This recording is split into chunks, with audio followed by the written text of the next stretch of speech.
চলুন আজকে আপনাদের সাথে শেয়ার করব হিয়াকে চিকেন রাইস কিভাবে বানিয়ে দিই।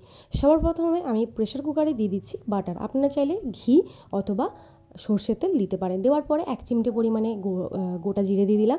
দেওয়ার পরে দিয়ে দিচ্ছি পেঁয়াজ কুচি, একটু হালকা ভাজা ভাজা করে নেব। করে নেওয়ার পরে আমি দিয়ে দেবো সবজি আমি আলু আর গাজর দিচ্ছি, আপনারা ক্যাপসিকাম, বিনস ইত্যাদি দিতে পারেন। দেওয়ার পরে আমি দিয়ে দিচ্ছি চিকেনের ব্রেস্টটাকে আমি একটু কিমা করে নিয়েছি, যাতে একটু ছোটো ছোটো টুকরো হয়, ইয়ার যাতে খেতে ইচ্ছা ভালো লাগে আর কি। দিয়ে দিচ্ছি আদা রসুন বাটা, হলুদ গুঁড়ো, নুন, জিরে গুঁড়ো আর গোলমরিচ গুঁড়ো। পারলে টক দইটা অল্প একটু দেবেন, দারুণ টেস্ট হয়। আমি দিলাম না কারণ বাড়িতে অ্যাভেলেবেল ছিল না। একটু ভালো করে কষিয়ে নিচ্ছি, অল্প একটু জল দিয়ে, না হলে একটু কাঁচা কাঁচা গন্ধ থাকবে। বাচ্চার খাবার হোক যাই হোক, ভালো করে কষাতে তো হবে। 2 মিনিটের মতো কষানোর পরে আমি দিয়ে দিচ্ছি ভাত, রেডি হওয়া ভাত, একদম কুকড রাইস। দেওয়ার পরে আমি পরিমাণ মতো জল দিয়ে সিদ্ধ করে নিচ্ছি 7 থেকে 8খানা সিটি মেরে।